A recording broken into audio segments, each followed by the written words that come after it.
I was hoping that from somewhere, somehow, Holly would turn up safe and well. Why was he buying a mop and bucket and a bottle of bleach whilst his wife was still missing? This must be the most impactful statement I've ever heard read in court. Some people will walk away and find their next victim. Some will decide that they are going to resolve things through killing somebody.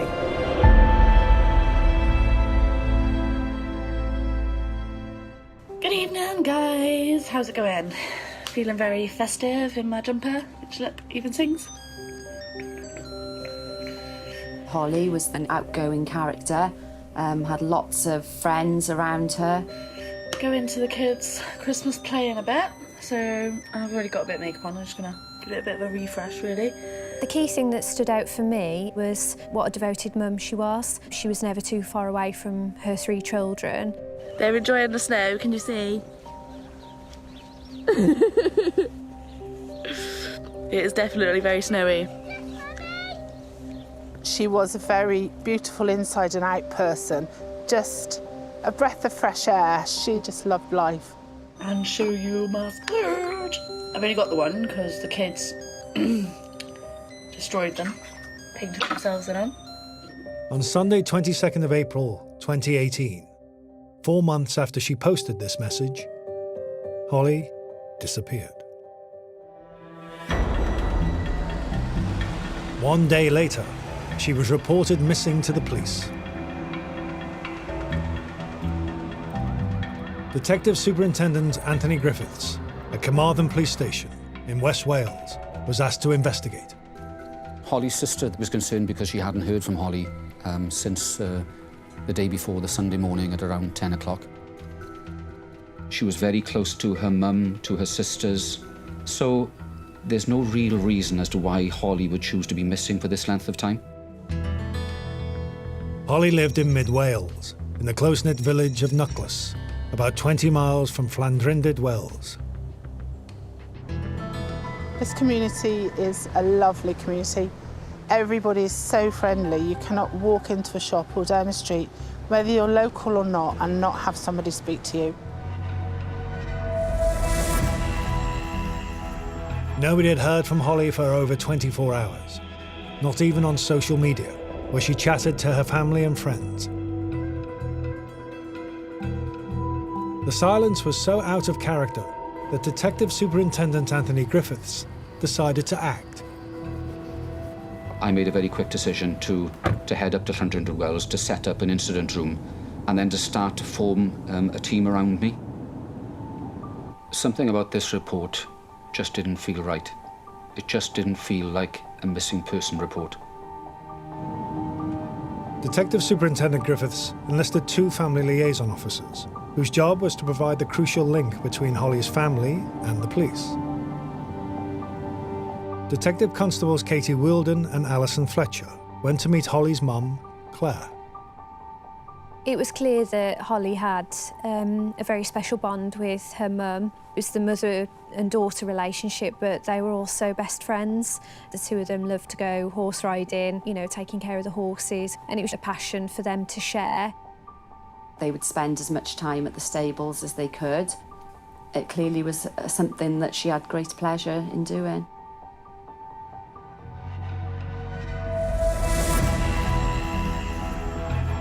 On the morning of Tuesday, 24th of April, 24 hours after she was reported missing, Detective Griffiths launched his investigation into Holly's disappearance. I wanted to exploit things like house-to-house inquiries, just to see if neighbours could help us in any way. I wanted to exploit any opportunities around digital media, just again to see whether or not we could find trace that Holly was alive and that she was using her phone or using social media in some way. By the time Detective Superintendent Griffiths arrived at Llandrindod Wells, his team were already making inquiries. Oh, morning, Cam. Morning, sir. How you going? Yeah, very good. Morning, Gareth. Morning, sir. Boss. Key to his investigation was to speak with as many people as possible, including Holly's husband, Chris Carroll. What's very important when you deal with a missing person report is where was she last seen and who was the last person that she was in contact with. And it's a term that we refer to sometimes as you clear the ground under your feet. So that would make Chris Kerrell and the house in Knucklas obviously a focus of our concern right at the start of that missing person investigation. What's going out over here? Hold on, See you right there. no, I'm fine, thanks so much, sir. A uniformed officer wearing a body camera was dispatched to meet with Chris Carroll. Right, just been on the sergeant. Once we tablets around, make sure, see if there's anything else or missing or anything like that. Out the back door, there's 2 sheds. Yeah. He seemed pretty relaxed and quite confident with regards to what he was telling us. Like pretty much every house round here that was Yeah, alright. and they didn't notice I'll us. be, so I'll be knocking on the doors as well. So don't be offended if you see me doing that. No, please. not at all, not at all. Detective Inspector Gareth Grant oversaw the house-to-house inquiries. We quickly established that the relationship between Holly and her husband Christopher was quite a volatile relationship, certainly in the weeks and days leading up to her going missing. Hi. Hi, nothing like that. Don't know if you're aware that Holly next door's gone missing. Have you sort of seen or heard from her recently? There's been a lot of arguing Yeah. in the moonlight.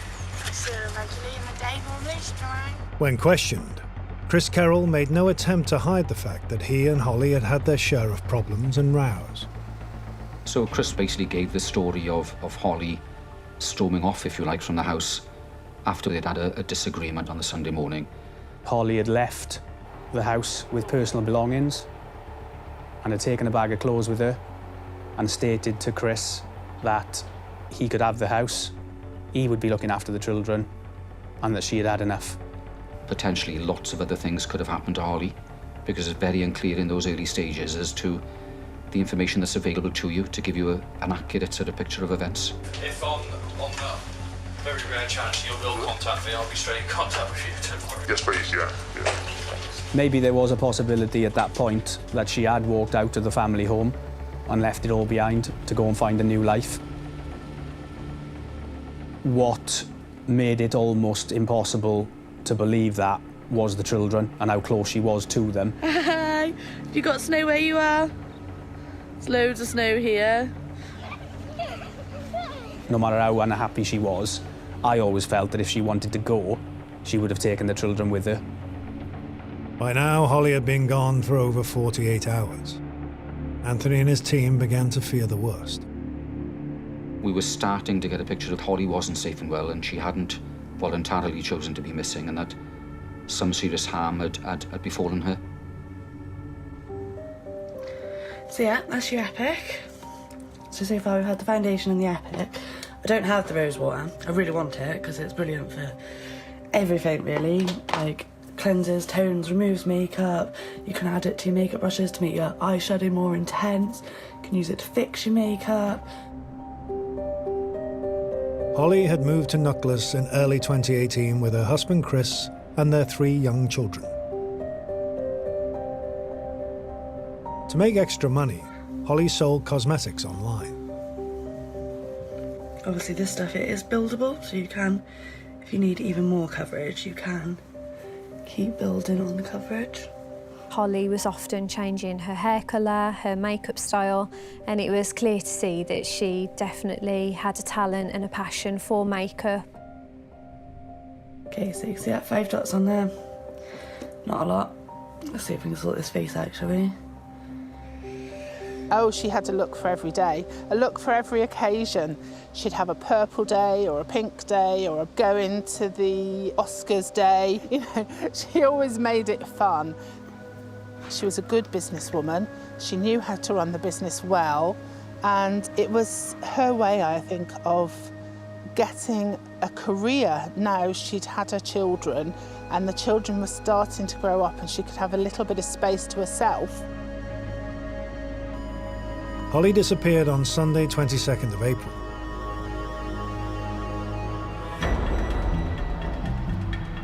At Llandrindod Wells Police Station in mid-Wales, Detective Superintendent Anthony Griffiths had assembled a team of 25 officers to find her.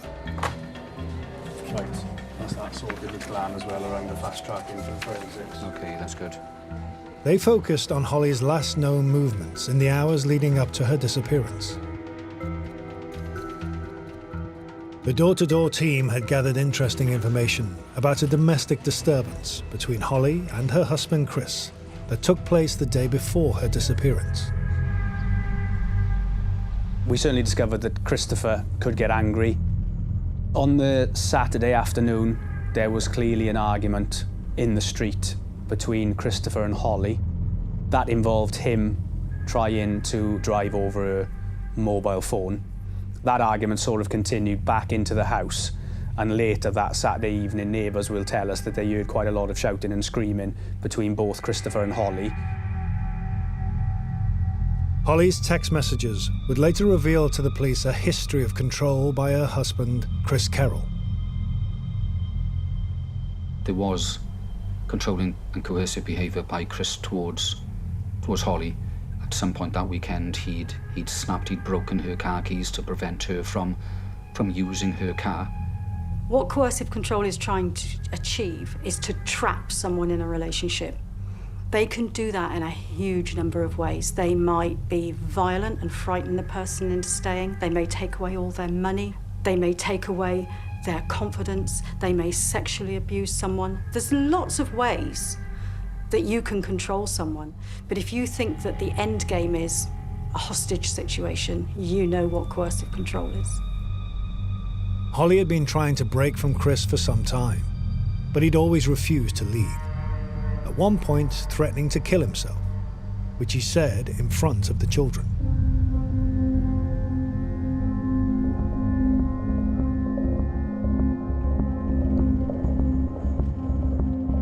The door-to-door inquiries revealed that this time, Holly had finally managed to break free from her husband. We were starting to have feedback that Holly had ended that relationship and that they had parted company in terms of their marriage. And Christopher would return to the family farm to live with his mum some 20 minutes away from Knucklas. When questioned, Chris Kerrell told police that on the morning of Holly's disappearance, he and Holly had argued. She'd walked out taking a bag with her. Witness reports appeared to back that up. We had 3 separate reports of sightings of Holly on that Sunday afternoon. One was that she was walking the main road just outside of Knucklas, and a passerby had seen her and was adamant that it was her, and even pointed out the address that she lived at and said it was the lady that lives at that address with the 3 young children. There was another reporter's suggestion that she'd been seen on a train on the Sunday afternoon. And that's where you've got to keep an open mind, really, because witnesses can sometimes get it wrong. Could these sightings mean Holly was still alive and well, and that Detective Griffiths' instincts were wrong? The last phone message from Holly was sent to her sister at 9:55 a.m. on Sunday, the day she disappeared, saying, "I'll message in a bit." After that, there was stone-cold silence. But if her mobile phone was on and in range of a phone mast, Anthony's team could triangulate her signal and pinpoint where she was. There had been no trace of Holly's phone after the message that she'd sent on the Sunday morning. There was also no trace of her on social media, which again was quite unusual because she was somebody that kept in touch with her friends and family via social media. At that moment in time, I was feeling the worst, but I was hoping that I was wrong. I was hoping that from somewhere, somehow, Holly would turn up safe and well.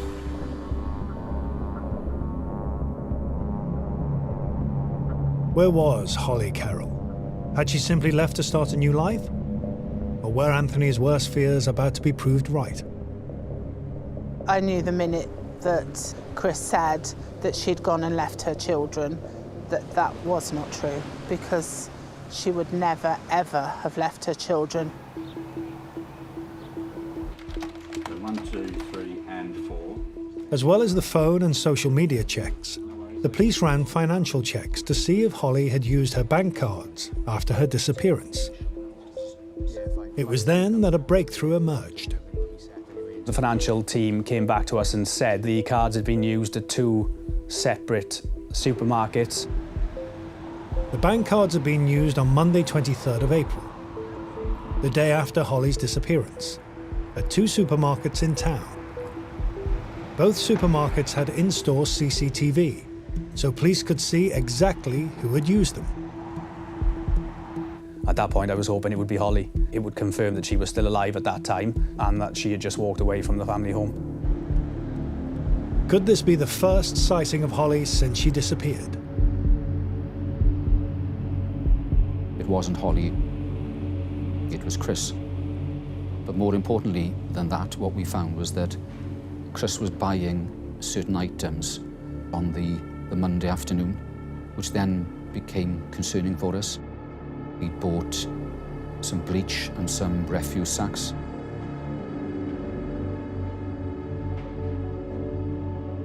Later on the same afternoon, he'd gone to a different retail premises. He'd bought a mop and bucket. He was obviously making efforts to clean up something somewhere, and that just raised our suspicions even more as to what exactly had gone on that Sunday morning. Anthony decided it was time to turn to the media for help.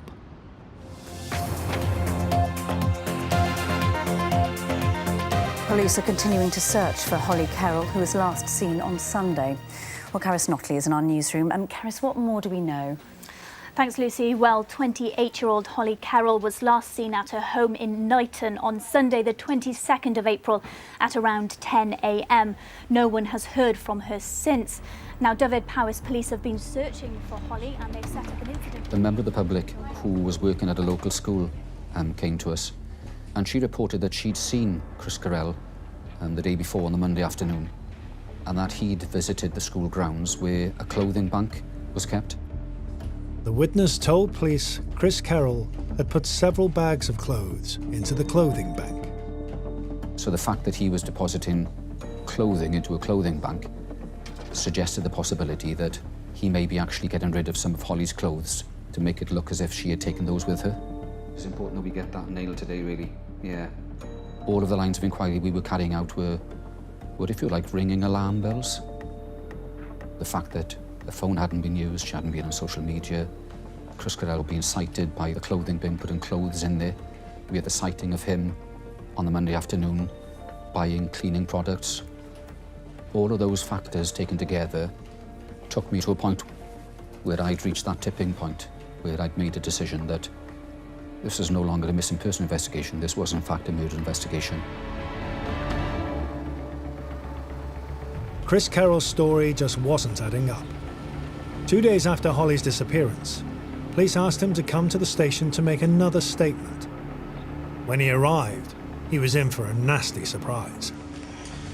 Mr. Carroll. Oh yeah, Mr. Carroll, I'm DC 1077 Market. I'm arresting you for the murder of Hollie Kerrell. You don't have to say anything, but it may harm your defence if you do not mention when questioned something which you may rely in court. Certainly his response when we first arrested him for murder was that he didn't understand it, and very much protesting his innocence.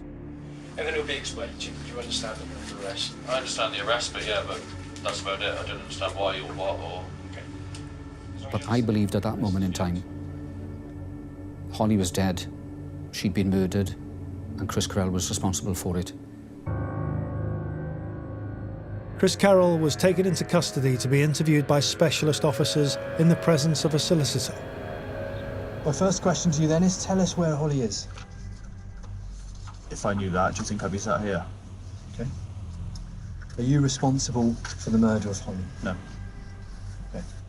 You start off with trying to give the suspect an opportunity to openly give their account. Let's talk about Sunday, 22nd of April. Yeah. In the early stages, you ask a lot of open questions, trying to elicit as much detail as you can from them. Holly went upstairs, got dressed, came downstairs wearing the pink, almost like tie-dye jeans. And basically I was told, you can have the kids and the house. I can't do this anymore. She was out the front door, but... So he very much painted a picture of him looking after the children, because he's very much been left with them by Holly, who's just decided to go off somewhere else. I'm going to move on to the second statement. It's from Holly's mum. Yep. I have the understanding from what Holly has told me that a couple of years ago Chris had several affairs. Yeah, there was one. I was unfaithful once, and the rest of it was sort of flirting messages and whatnot with people who weren't Holly. Okay. So that's... While infidelity was not a crime, other offences came to light that were.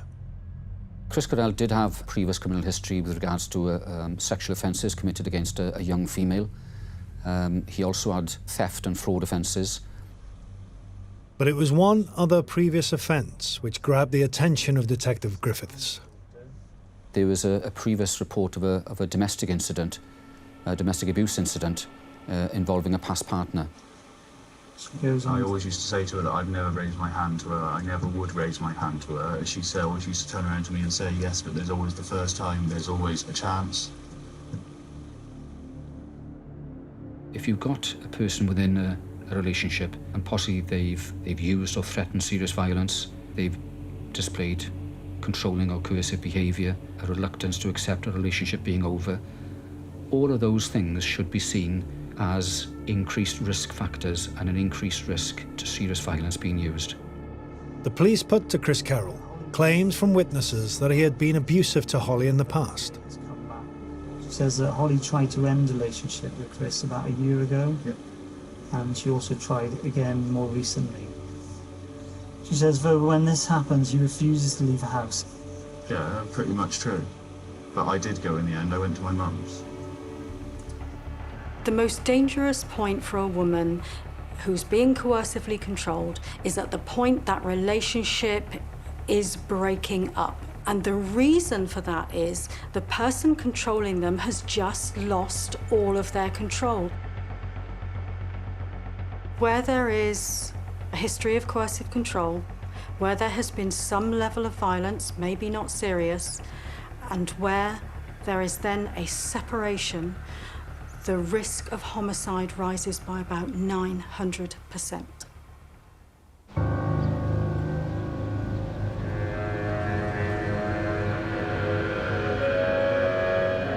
With Chris Carroll now under arrest, the forensics team were able to enter Holly's house. We didn't really know what we were looking for because at that point we didn't know what had happened to Holly. If something had happened at the house, we needed to ensure we had gathered all the possible evidence that we could that would tell us later on exactly what, if anything, had happened at the house. Right, thanks for watching, guys. Please like, share, comment, and remember, if you're watching it replay, #replay. Thank you very much for watching, guys. Police are continuing to investigate the disappearance of a woman from Powys. Hollie Kerrell was last seen at her home in Knighton at the weekend. A 35-year-old man has been arrested on suspicion of murder. I was convinced at that moment in time that Holly had been murdered. What I didn't know and what I wasn't sure of is where had it actually happened, at what point had it happened, and exactly how it had happened. By now, Detective Griffiths had increased his team from 25 to over 60 officers in a bid to find Holly. The forensics team had searched Holly's house and had found the first clues as to what had happened to her. We found a hammer within a bin in the kitchen. We obviously couldn't say for any certainty whether or not that hammer had actually been used to assault Holly. But we felt it was obviously significant that a hammer had been discarded into a bin. We found her purse, driving licence, bank cards, belongings of Holly that Christopher had stated she had taken with her when she had left the family home on the Sunday. The hammer was sent to the lab for analysis. Meanwhile, the forensic biologist scoured each room for traces of blood, with surprising results.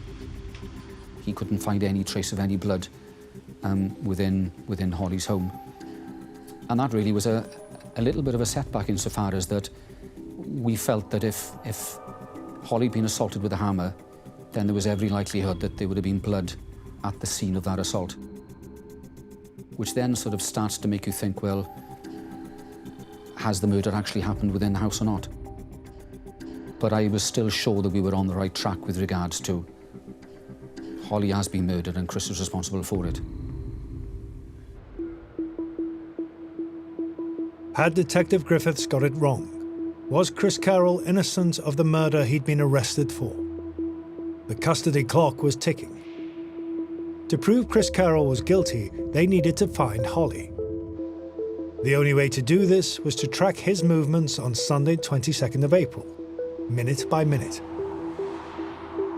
If he's entered Holly's house and his phone was previously connected to the Wi-Fi router, we're able to identify when that was. We're also able to do the same thing at his mum's farm. Automatic number plate recognition cameras would reveal where Chris had driven in his car. Police also knew he worked in a quarry, an easy place to hide a body. Which clearly would have made things very difficult for us. He's a plant operator, so therefore had access to machinery. So between all of those bits of information, you're starting to build up a picture of information with regards to where you believe Chris Kerrell has been during that relevant time that you're looking at. He hadn't actually gone that far. He had travelled from the home address in Knucklas back to the farm. He had travelled to various supermarkets, and that was about it. The evidence they gathered revealed no unusual patterns in Chris Carroll's behaviour. Fortunately for us, as we're trying to work through that, we get a lucky break, if you like.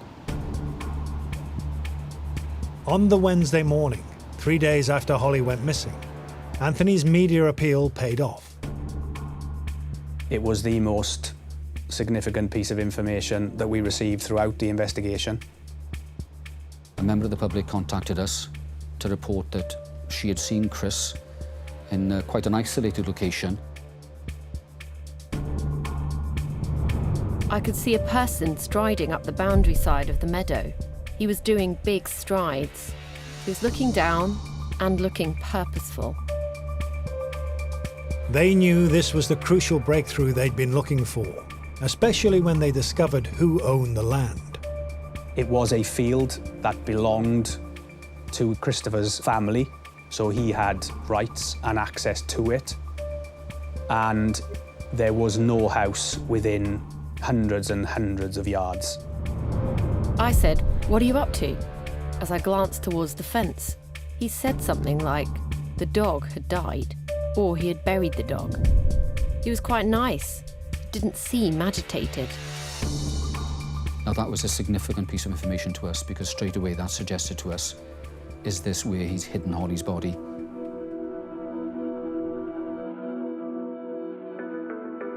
Immediately I decided to deploy a police search team down into that vicinity, so looking to see if there's some indication that Holly may have been hidden somewhere in that area.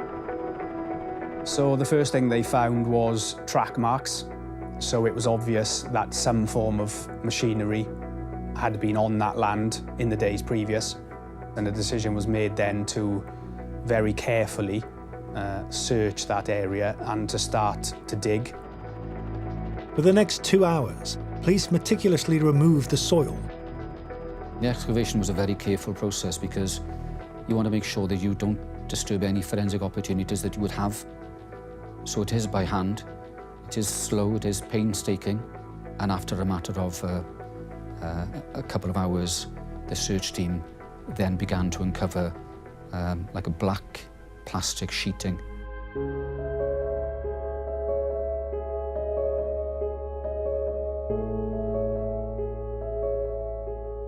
It wasn't a package that was an outline of a body. It was more of a bundle. But it was a bundle within which you knew a body could be contained. And within that package, it was discovered that they could see what they believed to be a knee of a human being.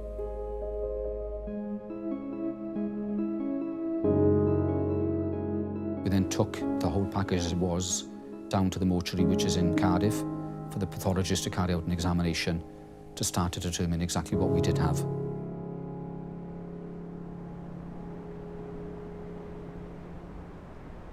The police had to wait till the following morning to get the Home Office pathologist's official report. But Detective Anthony Griffiths decided not to keep Holly's mum waiting any longer for news. He explained to Holly's mum that a body had been found buried on some farmland that belonged to Christopher Kerrell's family, and we believed that the body was that of Holly.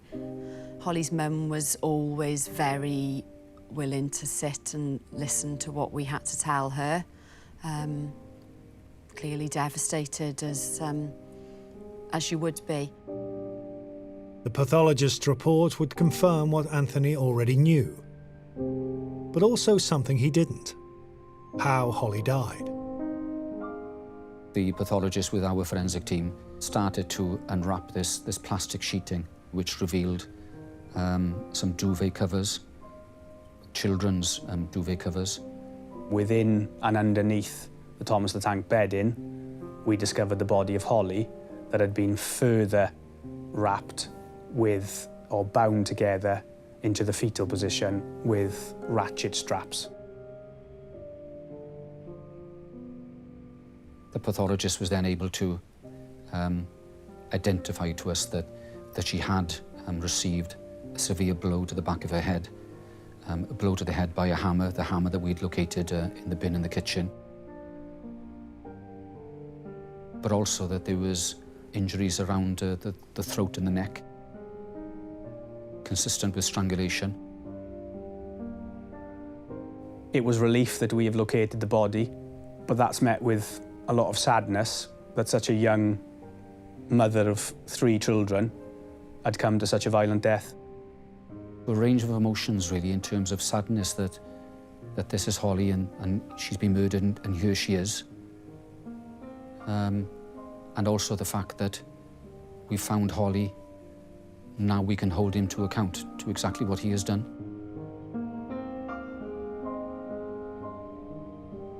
It was a devastating shock for everybody. The town was in mourning for months. It was all little coffee mornings and little kids playing together and mums in the park, just talking and remembering the nice times they'd spent with her and the children. Dyfed-Powys Police has confirmed that the body found yesterday was that of Hollie Kerrell. She'd been missing since last weekend. A 35-year-old man remains in custody on suspicion of murder.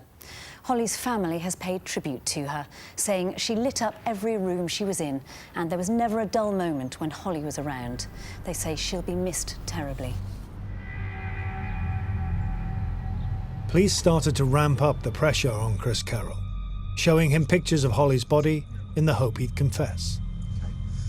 The last photo I'm going to show you is photo 18, a photograph of the scene from a distance away, showing you how her body was found after that was died. You can clearly see the Thomas the Tank Engine design. No comment. Does your little boy like Thomas the Tank Engine? No comment. We chose to do this deliberately to take him step by step through the reality of what he actually did and the fact that he wrapped Holly's body in the children's bedding, in the Thomas the Tank Engine bedding. Did the kids witness what you did to Holly? No comment. Were they in the house? No comment. He didn't like the fact that there was a connection between what he'd done and the children, and it was a conscious decision to actually show in those photographs because we knew that that was putting pressure on him and encouraging him to start telling us the truth. Is that your son's duvet cover? No comment. He knows he can't lie to get himself out of it, so he's made a decision at this moment in time.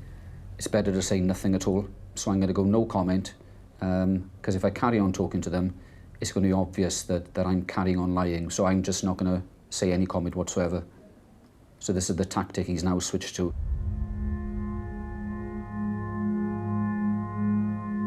Police left Chris Carroll to think about the photographs they'd shown him.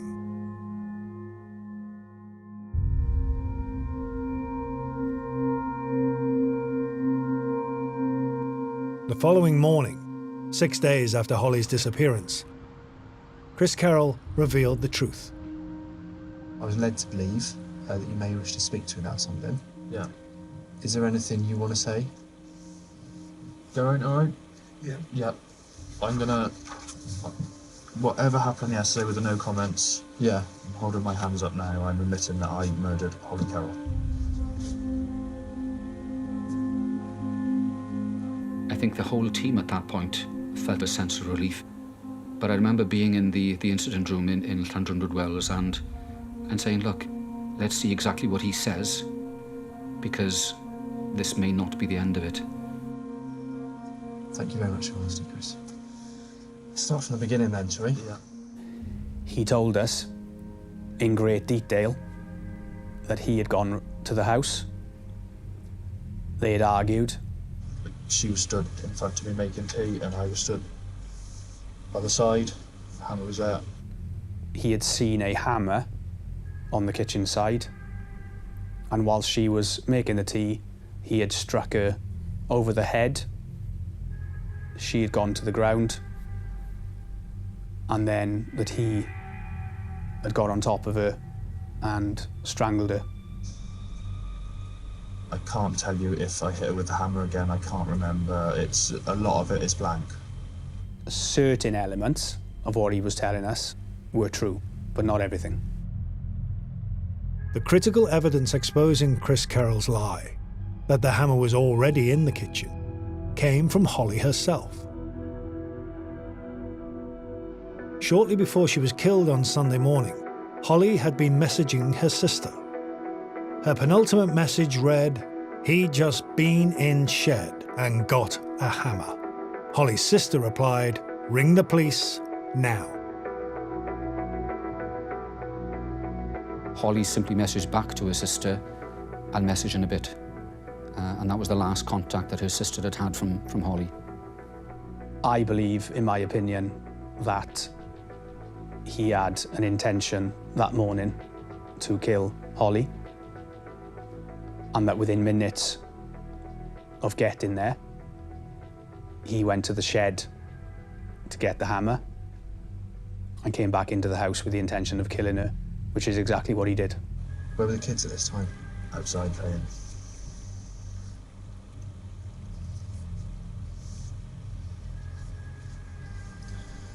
Okay, so can we not bring the kids into this? I'll try my best. Because it's nothing to do with them. They were there, they didn't see it, they didn't witness anything. Yeah, I just need to know where they were. They were out, they're not that sick. They weren't in there looking when I was doing it. Yeah. So after he'd wrapped Holly up in the bedding, he stopped to have a cup of tea. He actually drank the cup of tea that Holly'd been drinking before he'd killed her. Put your hands around her throat, she's face up. Chris put Holly's body in the boot of his car.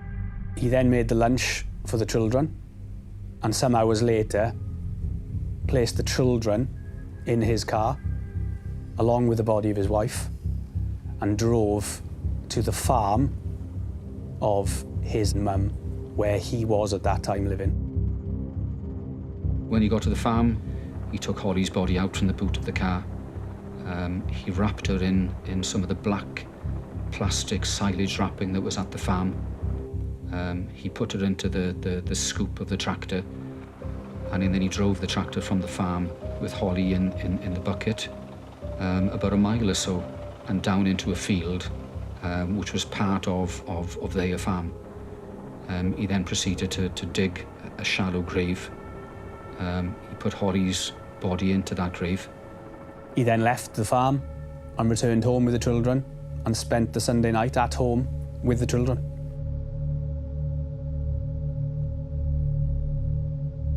On Friday, 27th of April, 5 days after Holly died, Chris Carroll was charged with her murder and went to await trial. A coercive control victim can be absolutely anybody. There was nothing about Holly that made her more in danger of being killed than any of the rest of us. The problem wasn't Holly. The problem was Chris Kerrell. Once all forensic tests were complete, Holly could finally be laid to rest. The day of Holly's funeral, it was clear to see by how many people there what a loved person she was and, you know, how many lives she touched. The family had asked for everyone to wear bright colours, so there was a mass of colour.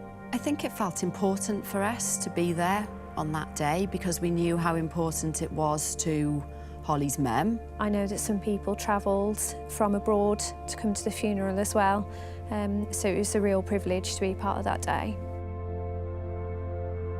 The police had no record of coercive control by Chris Kerrell throughout his relationship with Holly. However, pioneering new research by Dr. Jane Monckton-Smith shows it is possible to predict whether a partner is likely to commit murder. We really do need to change the way we think about these domestic homicides. First of all, we tend to think about them as crimes of passion. They're not crimes of passion. They're not spontaneous. This is about control. Dr. Monckton-Smith has shown that in nearly every instance of domestic violence, there are 8 stages before the murder takes place. The first stage is about the perpetrator. So have they got a history of being controlling? Have they got a history of stalking? In the second stage, they will want to get a commitment very quickly. They will want this relationship to be solidified very quickly. And that moves us then into the third stage, which is the relationship. And that will usually be dominated by coercive control, sometimes violence, sometimes not. The fourth stage comes in when there is a threat to that relationship. The controlling person is having their control taken away from them. Which leads us then on to stage 5, which is where they know they're losing control, so they try and get that control back. They may cry, they may beg, they may make threats, they may threaten to kill themselves, but all of this is designed to try and get the control back. The 6th stage is quite difficult, and this is where risk really starts to rise, because it is in the 6th stage they decide how they're going to resolve these control issues. Some people will walk away and find their next victim. Some will decide that they are going to resolve things through killing. The stage after 6 is 7, and this is where they start planning what they are going to do. And stage 8 is the homicide. If we can recognize these 8 stages, we could prevent another woman being murdered. Chris Kerrell went through every stage. Now, he was a controlling person, he was possessive, he was jealous. When he thought he was losing control, he threatened to kill himself. So we see with him what I would call almost a classic case. No one should accept coercive control or domestic abuse. And if anybody thinks they want to get out of a relationship, there's lots of help out there now. You can go to the police, you can go to your local women's service, you can phone the domestic violence helpline, you can phone the stalking helpline. I would say, do something, don't do nothing. A 35-year-old man from Powys has admitted murdering his wife. 28-year-old mother of 3, Hollie Carroll, was found dead in April, 4 days after going missing. A judge told Christopher Llewellyn Carroll he can expect to be jailed for life when he's sentenced next week. In the months leading up to the trial, Chris Kerrell maintained a plea of manslaughter, claiming he had lost control momentarily, that it was a spontaneous act. But on the day of the trial itself, he unexpectedly changed his plea to murder. At the sentencing, the judge gave Chris Kerrell the minimum sentence possible, 15 years. You could see on Chris Kerrell's face his reaction, the fact that he was pleased that the judge was starting at that point. And that smile was an indication of, yeah, do you know what, I'm getting away with this. But the judge hadn't finished. On top of the 15-year minimum sentence, he added 2 years for each of 5 aggravating factors, bringing the total sentence to 25 years.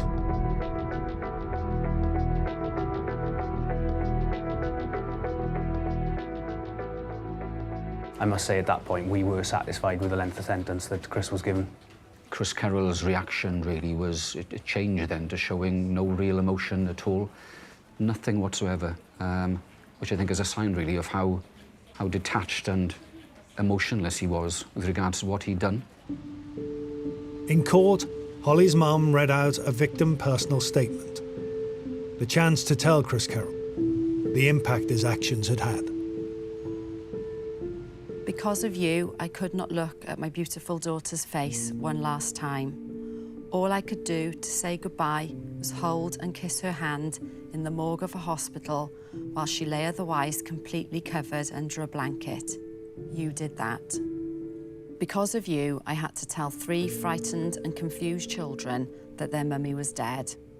I had to look into the eyes of my granddaughter and tell her that Daddy was in prison because he had hurt Mummy so badly that she had died. She will no longer look at me and has not hugged me properly since that day. I have to live with that. Because of you, there are nights where I wake up crying, and there are nights when I just don't sleep. I cannot decide whether it is better to dream about Holly or not. On the one hand, at least I get to see her and be with her again. But on the other hand, it just cuts a little deeper into a wound that will never heal. You changed my life on a fundamental level. You took my soulmate away from me and you carved out my heart. You changed the axis on which my will turned. I will never accept what you have done. I will never get over this or be okay with it. But there is one thing you did not do. You did not ruin my life. I do not give you that power. When Holly's mum was reading out the victim personal statement, she read it very confidently, and at certain points she actually looked directly at Christopher Kerrell. This must be the most impactful statement I've ever heard read in court. The members in the court were crying, yet Christopher Kerrell sat there totally emotionless.